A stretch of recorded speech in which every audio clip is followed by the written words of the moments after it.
Don't worry, you don't have breast cancer. These were the words that this woman heard when she was only 36 years old. She'd just had a baby, she'd just finished breastfeeding, and her doctor said, don't worry, you don't have breast cancer. Unfortunately, she did. Hers is a story we still hear today. Young women who are dismissed simply because they're young. And Trish Hayes has a lot to say about that. But most of all, she has a long time of being a survivor simply because she took her health in her own hands. When you subscribe to our show, you help us grow. Someone you know may need to hear this story, so please share with your family and friends and consider supporting our mission at therose.org. Let's talk about your breast. A different kind of podcast presented to you by The Rose, a breast center of excellence and a Texas treasure. You're going to hear frank discussions about tough topics, and you're going to learn why knowing about your breast could save your life. Trish, thank you so much for being with us today. I'm just honored to be with someone who was diagnosed so many years ago and is here, vibrant, working, all of the things that you are right now, but appreciate you making this trip and being with us today. Well, thank you. I'm honored to be here, and what a wonderful organization you have created, and such a gem for Texas, really such an important place. Thank you. Now, I want you to tell us first about what it is that you're doing now at the Joy School. Well, I'm at the Joy School. I'm on the Board of Trustees, and that is sort of how I got to you today, I think, through Shannon, who, of course, is the Director of Development here at The Rose. But Shannon and I are both on the Board of Trustees. It's my 7th year on the board, my 3rd year as board chair. And for those who don't know, the Joy School is a K-8 private school here in Houston for kids with learning differences. Mm-hmm. And really, the mission of the school is to help kids reach their academic potential in a really supportive environment. It's very small classes, very specific individualized learning plans. My son went there years ago, 1st through 3rd grade. He's now 25. And Shannon's daughter went through more recently. So we're both very passionate about the school and know that it's an important place for Houston as well. Oh, it does such good work. Mm-hmm. And my son had dyslexia, and there was nothing like that around, nothing. I mean, we struggled through years not understanding what was wrong, and I just look back and think, what a gift the school is now. It really is, and I think part of that gift is the support that it gives to families as well. Mm-hmm. It's not just, when a child is struggling, as you know, the whole family is impacted by that. Oh, yes. So, and it was so frustrating for him. Yeah. Of course, now, somehow or another, he's made it through. But, yes, exactly. Our kids are always so resilient. Mm-hmm. Now, I want to go to first, how did you get to the United States? You're a Canadian? Yes, born and raised in Canada, started my career in Canada. And when we were in our late 20s, I guess, my husband was offered a transfer within his own corporation to the corporate headquarters, which was in New Jersey. So we were both working in Toronto and then moved to New Jersey when we were in our late 20s. And I continued my career, worked in advertising in New York City, which was a really kind of exciting thing to be doing in your late 20s, early 30s, and in New York. So that's how we ended up in the U.S., and we've been here, aside from a stint overseas, pretty much ever since. Okay, so now we've set the stage here. Tell me about when you were diagnosed with breast cancer. Sure. I was 36. I had 2 kids. My daughter was 4 at the time, and my son was 1, just basically turned 1 when I was diagnosed. I found the lump myself, and it took about 6 months before I was actually given a final diagnosis. I think I was misdiagnosed, maybe not taken so seriously. I think because I was young. I had just finished breastfeeding. So, of course, there's a lot of changes in your body during pregnancy and breastfeeding. And so the first time, I think I called my doctor immediately when I found the lump, and I believe I saw the nurse practitioner first, and she was not concerned at all. She said, it feels very round. It doesn't seem unusual to me. You're young. You just finished breastfeeding. This is just something normal. Don't worry about it. A couple weeks later, my gynecologist, followed up and said, wouldn't hurt to do a baseline mammogram. Went and got the mammogram. I wasn't at a specialist breast center. I was just at an imaging place. And I remember it being very strange because the radiologist showed me, you could very obviously see the mass on the screen. And he showed me, but he said, look, it's perfectly round. This is just a benign fibroid. You're young. Don't worry. You don't have breast cancer. And then I think a few weeks later, I was in to see my OB-GYN just for a regular appointment. And I said, it is kind of strange. I actually saw the lump on the screen. And she said, okay, well, if it makes you feel better, let's do a biopsy. I said, great, let's do a biopsy. A couple weeks after the biopsy, got a call from the radiologist, said, well, I have good news. And then I have I'm not sure what news. And I said, okay. She said, the good news is you don't have breast cancer. She said, but it came back as normal breast tissue. And we know it's not normal breast tissue. There's something there. It should have come back as, some other kind of benign diagnosis. So she said, I think, we should probably just keep an eye, redo the biopsy in a few months, but don't worry, you don't have breast cancer. And at the time, coincident with that, my husband had left his job. His company had been taken over, and he decided to sort of take the package that was offered and left. And we were planning a trip with our little itty-bitty kids to Spain. We had rented a place in Spain, and we were going to travel. We love to travel, so we took the opportunity of him not working. And again, the radiologist was like, oh, no problem. Like, just when you come back. Go enjoy. Enjoy. Mm-hmm. And by the time I got back, the lump had not only grown, I could see it. You could physically see it now. It wasn't just a matter of feeling it. I could see it every time I changed my clothes. Oh.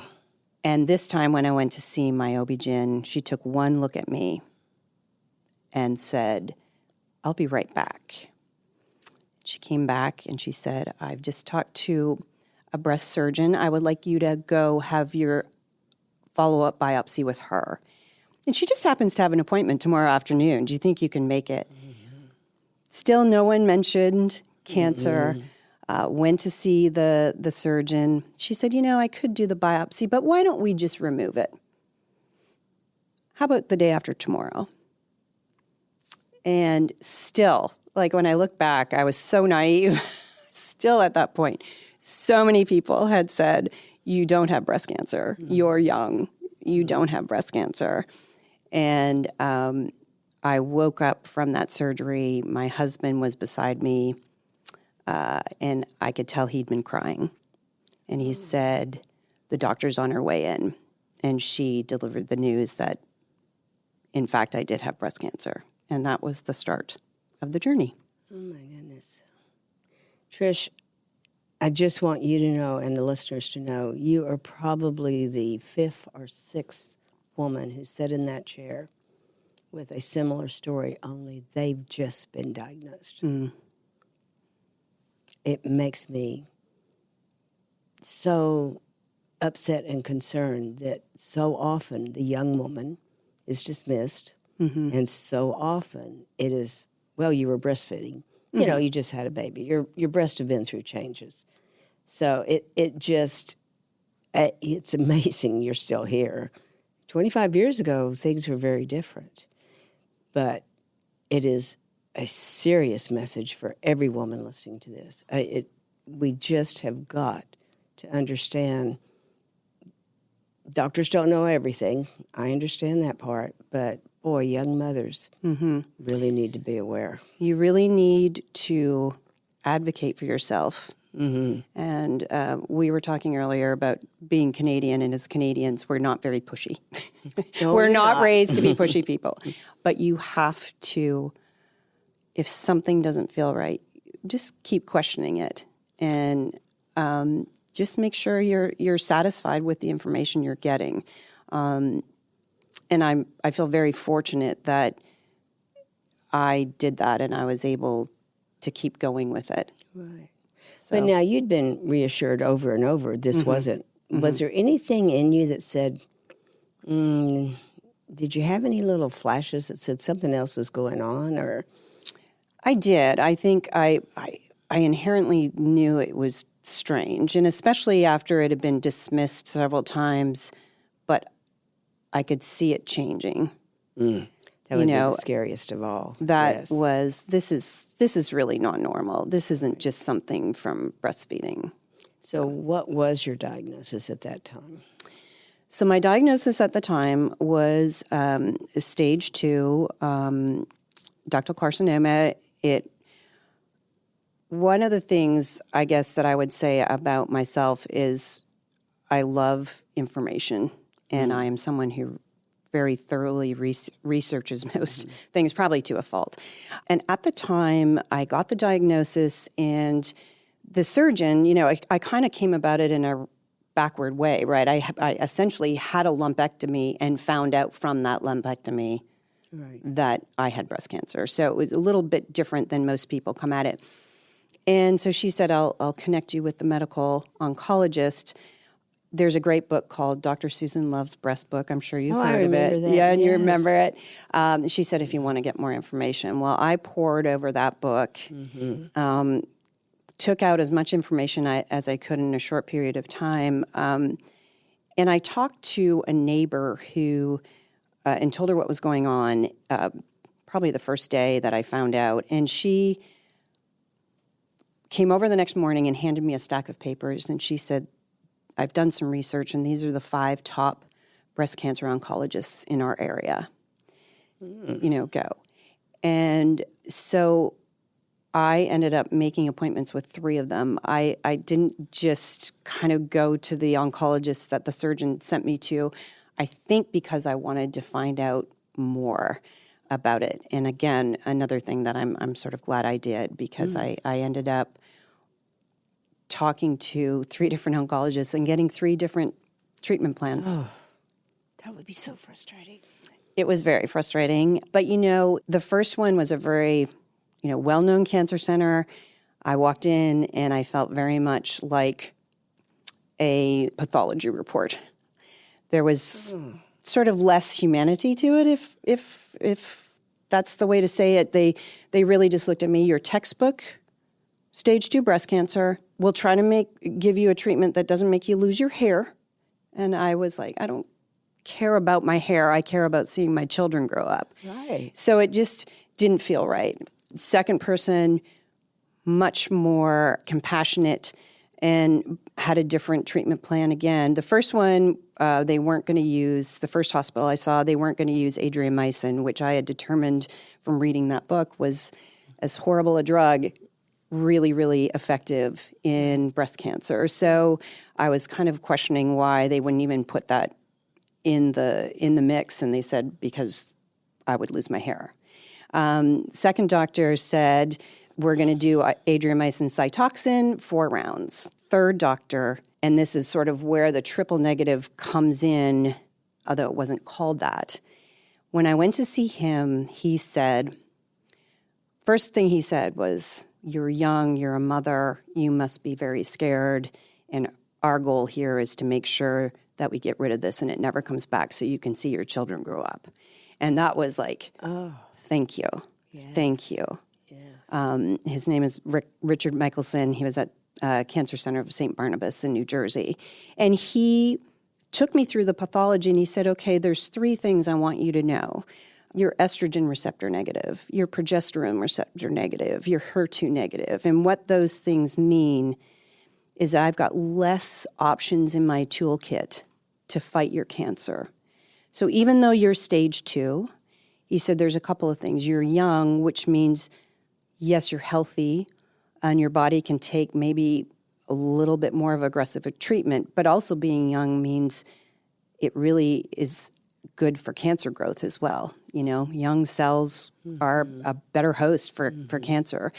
And so he said, because of your age, because of your health other than this, I would like to treat you more aggressively because our only option, given those 3 things that are negative, are these certain chemo drugs.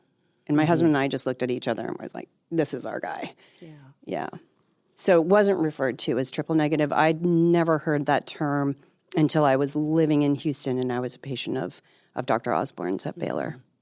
Well, he was one of the first that really understood that pathology, that what was going to happen, and did a lot of research. My gosh. Yes. He was the gold standard here. True. Yeah. True. Yeah.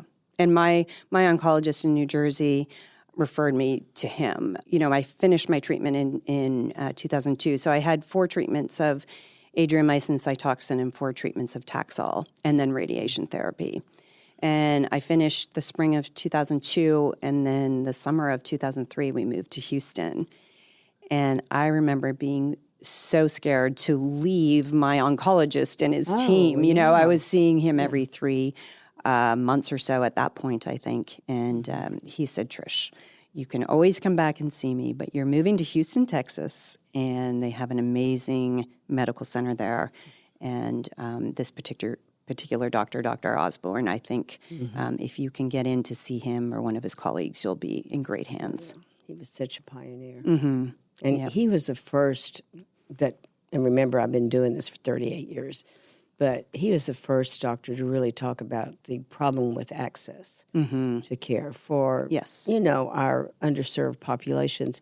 And he was also the first to call it out and say, we don't have facilities to take care of this many. Didn't always rub people the right way because, you know, he was such an advocate. He understood. And I know so many women who went to him, had great bedside manner, very caring. Yeah, he is an amazing human being. Yeah, he really is. And that's how I found out about the Rose initially. I was part of an advisory council ultimately at Baylor for the Breast Center, and a lot of what we talked about was access to care. And the Rose often came up in those conversations because it was the only place that, you know, served those women. And a lot of doctors from Baylor worked also across at Ben Taub, so they were seeing women coming in with very late-stage disease, and a lot of that being access, lack of insurance. And lack of understanding. And lack of understanding, yes. Oh, what concerns me still is that we still have women coming in with late stage, very late stage, and they're always uninsured. And in the last 8-9 years now, I think, we have not diagnosed a stage 4 in an insured woman, but we diagnose 4 to 5 every year in uninsured women. Now, if that doesn't That's very telling. Yes, it hasn't changed. Yeah. In a lot of ways.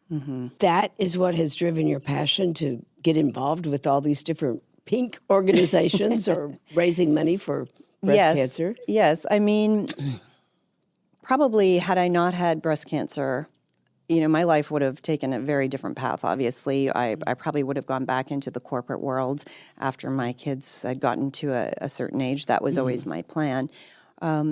Once I finished my treatment, and especially when we moved to Houston, you know, I thought, I'm not going to worry about that. I'm just going to enjoy being with my children. And luckily, I was very, very fortunate that, you know, my husband had a career that allowed me to do that. But I definitely wanted to do something else. And interesting story, my very first appointment with Dr. Osborne, the day I met him, I was sitting in the waiting room, and there was a pile of papers, and it said, would you like to volunteer for the 2003 Pink Ribbon House? And I don't know if you remember the Pink Ribbon House events. Yes. So they were designer showcase homes that raised money for breast cancer research at Baylor.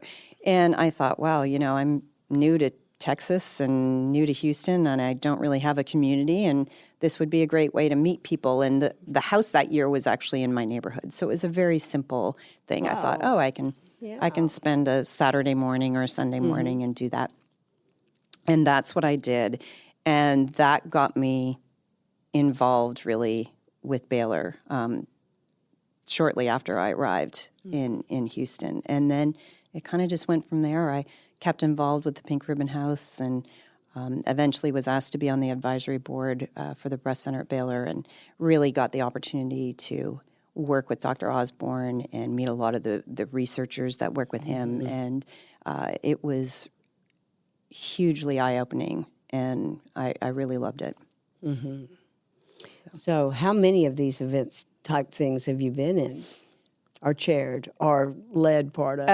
There was a few. I guess probably there was a 2003 Pink Ribbon House I just volunteered, and I volunteered for the 2004 and 2006. They happened every couple of years after the first one.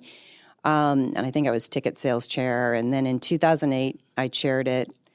2010, I co-chaired it. Oh, my gosh. 2012, I chaired the preview party, which is the big opening night party for the Pink Ribbon House. And then Baylor kind of pivoted to a new event called Stiletto Strut. And I chaired that in 2014 and helped out again with it in 2015. One of the things I loved about that event is we highlighted survivors. And I helped with that part. We had a wonderful photographer who donated her time, and we wrote kind of little stories about them, put beautiful black and white photographs of them at the event. And then at the actual event, they were walked down the runway ahead of all the models that were doing the fashion show. And our MC, who was Dominic Saxa at the time, would kind of talk about their journey. And that was really special. I loved that. Yes. Yeah. Oh, and I think great. the last event I did was co-chairing the Pink Tie Gala for Komen in 2016. Then I kind of pivoted and ended up doing stuff with my kids' school and back to Joy. So you are actually a community volunteer. Yes, I call myself a professional volunteer now. Oh, that's, I like that one better. Yes, it is, because it takes a lot of time to do all this. Yeah. But thank goodness for you.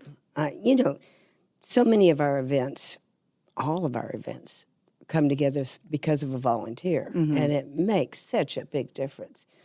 There isn't a nonprofit around that has enough staff to do all this. You really need that community help. And I really knew nothing about the nonprofit world when I started. I didn't know how they operated, and again, a real eye opener just to see the importance of fundraising and the importance of volunteerism and in supporting. I mean, these nonprofits really have to work often with a skeletal staff in order to keep costs down, and Absolutely. and that's where you need a really strong volunteer community. So, was there ever a time in your life when breast cancer identified you? Probably. I would say that whole time, that kind of window of 10 years, probably post my diagnosis, I was really very focused on breast cancer. And very fortunately, I think I've met some of the most wonderful people in that world. So maybe not so much, was my only identity. Obviously, I was a mom, and but a very important part of who I was. And the people that are in my life still today are women that I met through fundraising and volunteering. In fact, we were talking about the Joy School. Next week is their annual luncheon event, which is their big fundraiser. And I have a table, and 80% of my table are women who I met through the breast center at Baylor.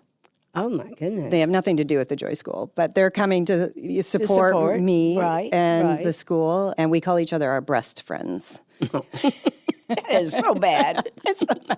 But yes, they're an amazing group of women. And so, without this journey, obviously it was a difficult one, but it has just opened up so many other avenues in my life that wouldn't have happened had it not happened. Right. So you touched on it before, but I want you to, again, tell us why it's important for us to be our own advocates. Well, I think women's health has come a long way even in the last 25 years, but it's not perfect. And we still realize that most of the funding and research out there is done on men. Yes. And I think it's important for women to just understand what's going on with their bodies. I understand that not everyone's going to be like me and want to research everything to death, but just being aware of what's going on with your body and how important it is to, if something's not right, speak up. And even taking it a step further, even when you get that diagnosis, being comfortable with the people that are looking after you, I think is another huge piece that I learned anyway. I'm very glad that I went to see a few different oncologists and got to speak to different people and see what they said, because I don't think I would have ended up where I was had I not done that. And I really do believe that Dr. Michelson's approach at the time was part of the reason I'm still here, because he really did want to treat it aggressively, and he did. So, and when I met Dr. Osborne, he said the same thing. He said, if you had been here and my patient, that's exactly what I would have done. So, yeah. But I think the other lesson, if there are any that we really have, was that you paid attention to your intuition. You know, when it didn't feel right from the time you had that diagnosis of, oh, it's nothing, and then you were seeing it, to going through the 3 different doctors and knowing when you'd found the right one. I just don't think we can say enough about our intuition and being strong enough to follow it, because we all know it gets, what's the word, poo-pooed a lot, but that's not the right word. Well, it can kind of be squashed, right? Yeah. And in the face of a professional, someone who spent their life in medicine, if they tell you something, of course the tendency is to believe it, and why wouldn't we? But yes, I think our intuition is hugely important, and again, that comfort of feeling like they are addressing what needs to be addressed here. Now, having said that, I again realized that I was in a place where I had access, I had insurance, I had the ability to do those things, to pursue different doctors, to go to different places. And that's, as you well know with your organization, not always the case. But, but the one thing, regardless of where you are in the country and where you live, the one thing you can do is listen to your intuition, know your body, and speak up when something's not right. Great advice. Thank you so much for being with us today, Trish. I'm just fascinated by your story, and like I said, someone with triple negative being diagnosed right now will look at this beautiful woman and say, oh my gosh, it isn't the end of the world.